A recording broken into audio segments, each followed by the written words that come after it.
On earth is going on? We're joined now live by Labour's Deputy Leader, Angela Rayner. Afternoon, Angela. Good afternoon. Who'd have thought when I agreed to do this that this would happen, you know? But I can confirm, Matt, that Larry the cat from Number 10 has apparently resigned.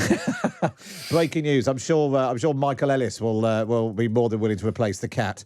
Angela. I thought he was the dead cat, if I'm honest. The amount of times I've had to face him at the dispatch box and he's had to literally sell his soul. Angela, you must be absolutely gutted this morning. Boris Johnson was the best chance Keir Starmer had of getting into Number 10. Oh, no, I disagree with that. I mean, I think that, even Boris Johnson's late for his own resignation at the moment. He can't even do that competently. But, you know, the Sleaze scandal and the lies and the breaking the law and everything he's done, he's just brought down the whole institution of the government, because the people that have propped him up as well are just as mired in this as he is. And it's not good for the country, you know, it's not good for our democracy. So good riddance. He should have gone a long time ago. Who are you most concerned about replacing him? Who is the hard candidate to beat? To be honest, none of them, because quite frankly, I think the public have had enough. The cabinet have propped him up, knowing full well that he's lied to the public, you know, on more than one occasion. He's, defended appointing somebody who was obviously a sexual predator, and he knew that, and he lied to the country about that. And he's just about ticked every box of why he shouldn't be Prime Minister. And the cabinet have allowed that to continue for a very long time. I joked before about Michael Ellis and the dead cat, but I've been in UQs with Michael Ellis now for months and months, the Paymaster General, where he's been wheeled out to defend the indefensible. And many of the cabinet have been complicit in that. So bring on whoever wants to try and prop up what is a sleaze-ridden Conservative, party at the moment, that in John Major's time, when he had sleaze engulfed in his party, he came up with the Nolan Principles. In Boris Johnson's time, they deleted the Nolan Principles from the forward of the ministerial code and tried to carry on. I think it says a lot about the Conservative Party of today. Do you think it will be a tougher fight for Labour then if the new Prime Minister is someone from outside the cabinet? If it was Jeremy Hunt or Tom Tugendhat, people who didn't serve, is that going to be harder for you to sort of attack them? I think, the challenge for the Labour Party is obviously, and this is what me and Keir have been doing since we took over the party, is to show, A, we've changed, B, we're listening to the public, and C, we've got the answers to the questions, which, again, the government was pushed into the windfall tax to help people with their energy bills at the moment. We've got a cost of living crisis. We've just had an urgent question about Lebedev, which I've been pushing for some time now, around what interactions Boris Johnson's had with the former Russian KGB spy. They're just mired in it. And I think if we can talk about how we would be a responsible government, we can come across as credible. And I think we're making that case now, and people are listening to the Labour Party. I think that's what we have to concentrate on. And I'm not scared of anyone coming forward from the Conservatives, because they've all shown, quite frankly, that they've allowed the Prime Minister to continue in office.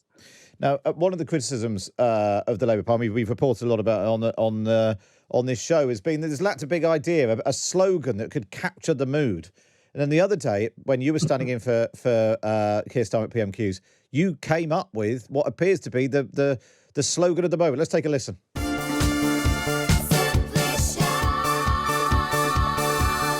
Enough is enough is enough. And now everyone's doing it. Everyone's doing it, Angela. Yesterday we had Sajid Javid doing it in the House of Commons.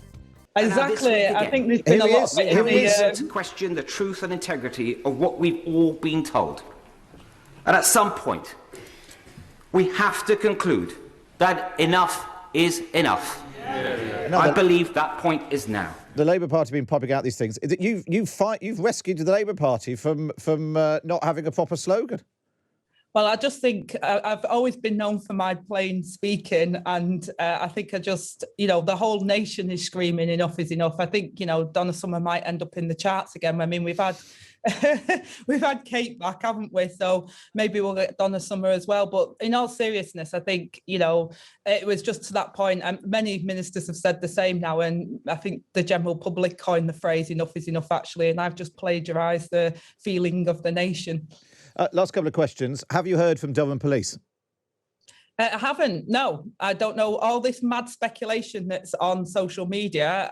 No, I haven't. I haven't heard anything from Durham Police. Well, we wait to hear that, because that would certainly turn politics on its head if you and Keir were fined and had to resign. The last thing you've made, and Keir Starmer's done the same thing, gone very, very hard on those who sat around the cabinet table with Boris Johnson, said they were complicit. They've defended the indefensible. Do you think that you and Keir Starmer need to be more upfront with the public about the fact that you sat around the cabinet table, the shadow cabinet table, with Jeremy Corbyn?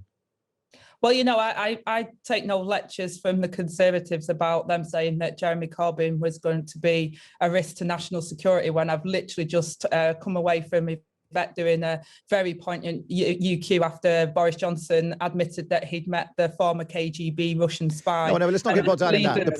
The point is that Jeremy Corbyn, lots of people, the public, felt that he wasn't fit to be Prime Minister. The way he didn't deal with anti-Semitism, the way that he responded to the Salisbury poisonings. If you think that being around the cabinet table makes you complicit, don't you and Keir Starmer have to be more upfront with the public that was a mistake to say that Jeremy Corbyn should be Prime Minister? Well, Jeremy went to the public, and the public made their feelings very known. We lost the general election in 2019, and I think that underlined the point. At the end of the day, democracy is what it is. Our leader at the time was Jeremy Corbyn. We raised issues as part of the shadow cabinet, as you would do normally. I was very proud of developing the National Education Service, which I hope one day we'll be able to bring into government, because I think that's what we need.